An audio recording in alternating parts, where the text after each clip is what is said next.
morning. I'd like to call this meeting to order. Good morning. Today is Tuesday, August 19th, 2014. It's 9 a.m. We're at the Palm Coast Community Center for the regularly scheduled meeting of the Palm Coast City Council.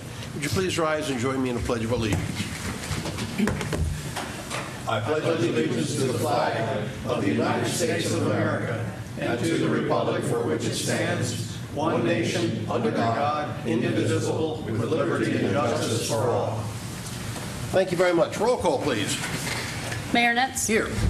Vice Mayor DiLorenzo? Here. Councilmember Ferguson? Here. Councilmember McGuire? Here. Councilmember Lewis is excused. Thank you very much. First item on our agenda is the approval of the minutes of the August 5th council meeting and the August 12th council workshop. Are there any additions, corrections, or is there a motion for approval? Move to approve. Second. Moved and seconded. All in favor signify by saying aye. Aye. Opposed? Motion carries without objection. Agenda item number 2, proclamation recognizing August as Florida Water Professionals Month. Mr. DiLorenzo, you'd be so kind. Try not to water it down. We've got water professionals. Good morning. I want to see if they do a better job than Danny and Jim did last year at this.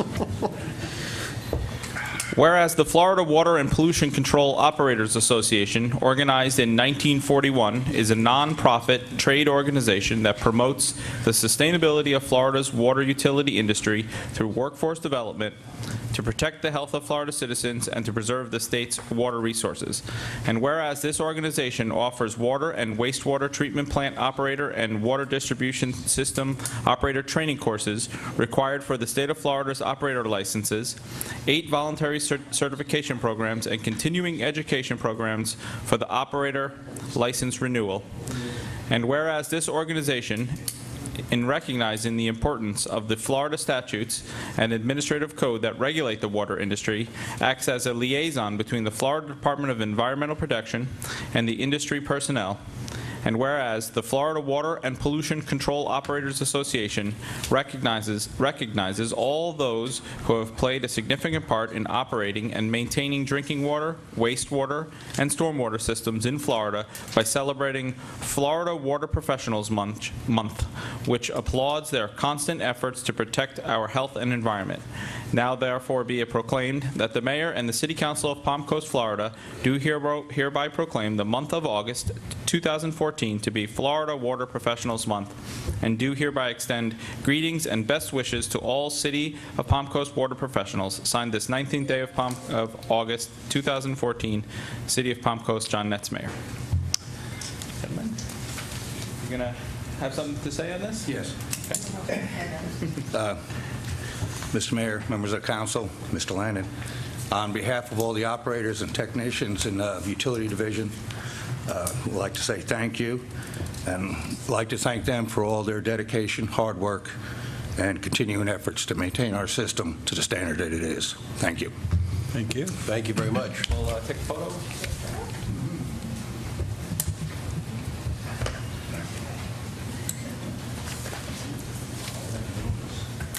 Scooch just a little that way so we can get the seal in the picture. Oh, oh, oh. All right, I'm going to take a couple. Wow. 1, 2, 3. I told you to get the mayor. 1, 2, 3. Thank you.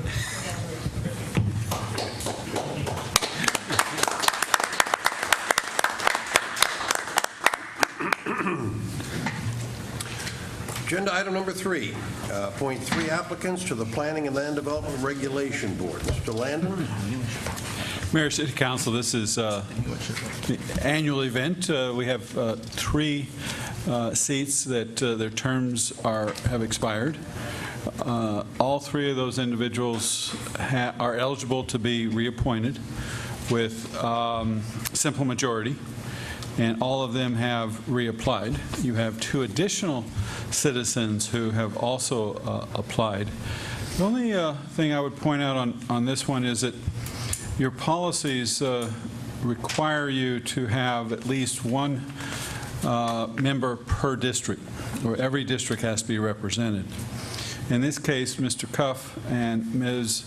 Dotson Lucas are the two members who are from District 1. They're currently serving, and both of them are, their terms are up, and both of them have once again applied to be reappointed.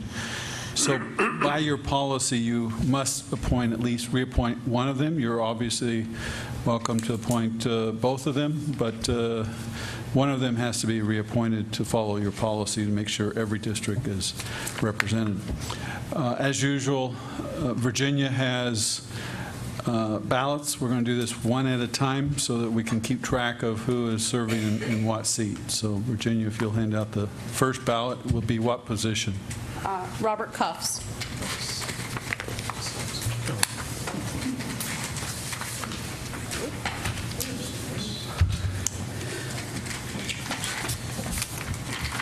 So at this point, we're voting for one. One. One Vote for one. individual. And it's for the Robert Cuff seat.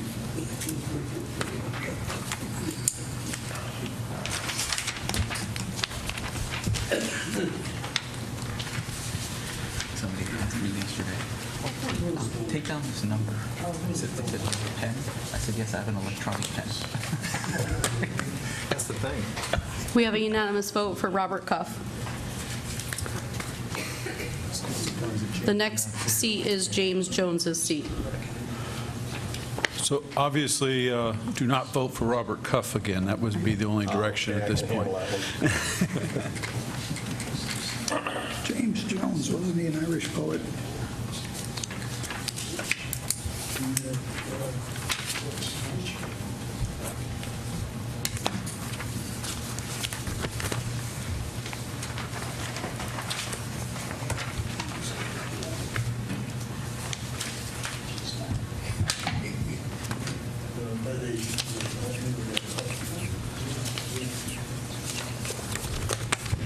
And we have a unanimous vote for James Jones.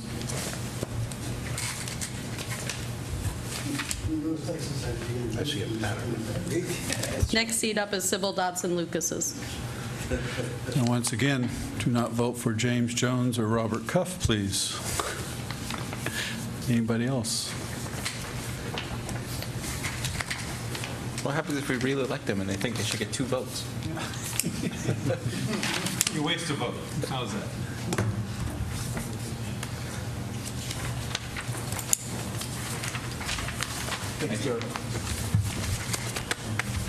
Oh, I see. You needed a pen. Yes. I'm school, so I can't prepare it. And unanimous for Sybil Dodson Lucas. Thank you. Is there a motion to appoint Robert Cuff, Sybil Dodson Lucas, and James Jones, reappoint those to the PLDRB? So moved. Second. Moved and seconded. All in favor signify by saying aye. Aye. Opposed? Motion carries that objection. Thank you very much. Just a word, our various boards, advisory, planning board, code enforcement board, these are all staffed by citizens, concerned, actively involved citizens who serve without pay for the benefit of our city. And just an opportunity to say thank you to all of them for their continuing service to our city. We truly appreciate their efforts. Believe it or not, this brings us to the consent agenda, items 4, 5, and 6. Before we remove anything from the consent agenda, would anyone from the public like us to remove something for further discussion, or if anyone from the public wish to speak on items 4, 5, and 6 before we vote on them? Seeing nobody approach the podium, close that portion of the meeting, come back to council. Does council wish to remove anything from the consent agenda? No, sir. No. If not, is there a motion to approve the consent agenda as submitted? Move approval of the consent agenda. So second. Moved and second. All in favor signify by saying aye. Aye. Opposed? Motion carries without objection. This brings us to the public participation portion of the meeting. This is the opportunity for the public to speak on any item not on the agenda. If you wish to speak, come up to the podium, give us your name, and limit your contribution to 3 minutes.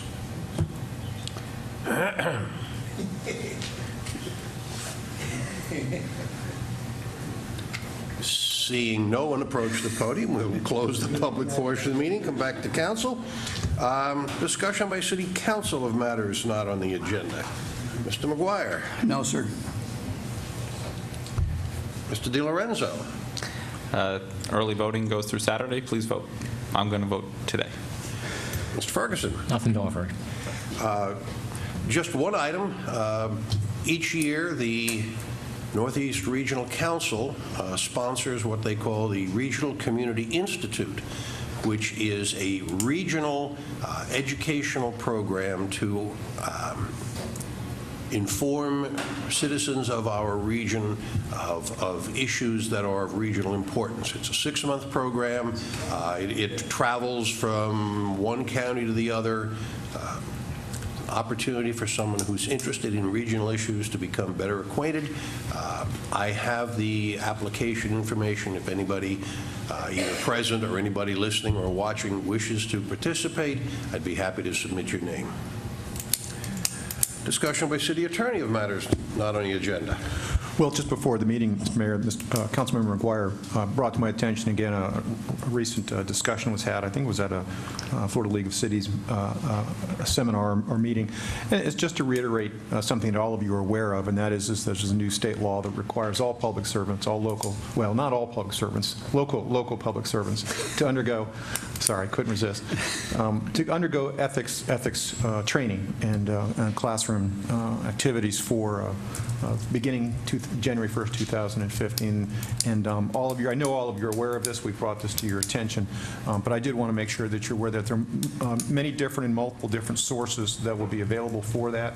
Mayor, I think you mentioned to me that you fully expect that there will be probably some guidelines that we put out by the state with regard to this. We'll be watching for those. But the City Attorney's Office, working together with your staff, will be putting together a little presentation if you wish to use that. Florida League of Cities, Mr. Mayor, I believe you told me will be providing a resource for that as well. And so there'll be different avenues for all of you to take advantage of that beginning in the new year. And Mr. Reichman, this is mandatory training. Yes, it is. Yes, it is. I just can't help but comment on the arrogance and pomposity of our Florida legislature that once again they've mandated ethics training for us but conveniently exempted themselves. That's correct. They clearly are above and beyond reproach when it comes to matters of ethics. Discussion by the city manager of items not on the agenda. Well, I have a couple hours here, so I'll... That's what you think. Now, I would like to give you a couple updates on our projects. Probably the one that was kind of a nail-biter for us was the Bulldog Drive State Road 100 FPC High School project, and I'm very, very happy to announce that it's not totally done. We didn't expect it to be totally done, but the principal called me yesterday afternoon. I also got a call from the superintendent who said that things went very well, particularly for the first day, and all the parents haven't figured out that you can come in off of Bulldog Drive now, and there's actually 2 drop-off and pick-up points at the high school, which will help the traffic even further. So very pleased with how that project has turned out and really has been successful. I think Lake Bulldog is no longer, although the pumps are not totally in, but you see what happens when you do pump down in the traffic flow, and now we just had to get the landscaping done and the pumps in. That kind of leads to yesterday was the first day of school. As a reminder to everybody that the kids are out on the streets again. My granddaughter came in soaking wet. She found out what happens when it rains from the bus stop to home, but please, hopefully that's the worst thing that happens to her is, the kids are out there waiting for buses and on our streets, etc., so everybody needs to be extra cautious. Report I got was that, as usual, the first week we always have some traffic congestion at schools, but I think overall opening day went very well. The school district is to be congratulated for a smooth opening day. Moving on with some other projects, our new ball fields, 2 new ball fields at Indian Trail Sports Complex are complete. Once again, our crews did a great job, and we received an announcement last week that we have yet another major tournament. This one will be girls soccer. It is U.S. Club Soccer. They put on now 4 showcase tournaments throughout the year in the U.S., and only 4. And these are the ones that they try to show college coaches high school talent. And they have picked Palm Coast Indian Trail Sports Complex for one of their 4 this year in December of this year. So the fields will be ready for that, and then those additional fields are some of the reasons why we're able to accomplish that. The other thing that some of you have asked me about are the fountains at State Road 100 and I-95. They're in. I don't know if you've noticed. I haven't been by while it's at night, but they're looking good during the day. They are lit at night, so that was something that we've accomplished. Still getting questions about Seminole Woods Path. That is, as soon as we get out of the Bulldog Drive area with the landscaping and finishing up the sidewalks, we'll be moving on to finishing up the next phase of Seminole Woods. Overall, just very, very pleased with how the projects have come together this year. Within this month, we should have Long Creek Nature Preserve should be finished. And that one's been delayed because of weather, but is coming along quite nicely now. So, the other thing you've asked me to report on is how's the election going here at the community center? With the first time we've had early voting here, I would say that all reports I've gotten, it's gone too smoothly, meaning we haven't had enough voters, and so anybody can get out and encourage people to come vote.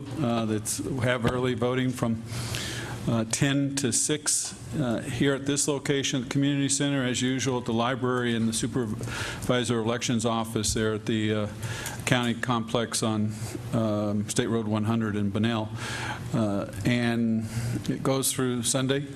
And then, of course, next Tuesday is actual election day. So we'd like to see more people come out. So far, it's gone very smoothly. We've had, the number I received was through Sunday, under 340 people is all that's voted here at this location. And on average means about 1 person per every 10 minutes. So obviously not any lines or anything. Come on down and let's pack the polls, I guess would be the message. So other than that, it's gone quite smoothly as far as voters are concerned. I'll leave it at that. Mr. Lannon, I've come down several days, several times a day, and talked to the poll workers, and the reports I'm getting is no one has had to wait to go in and vote. No one. In fact, most of the time when I go in there and look in the room, there's nobody in there. Right. No voters, that is. Yep, that's the word I'm getting too. So it's too bad. You know, we wish we could get more people out, trying to get that word out, to get out and vote. Mayor, that's my 2 hours worth. I think we have Food Truck Tuesday.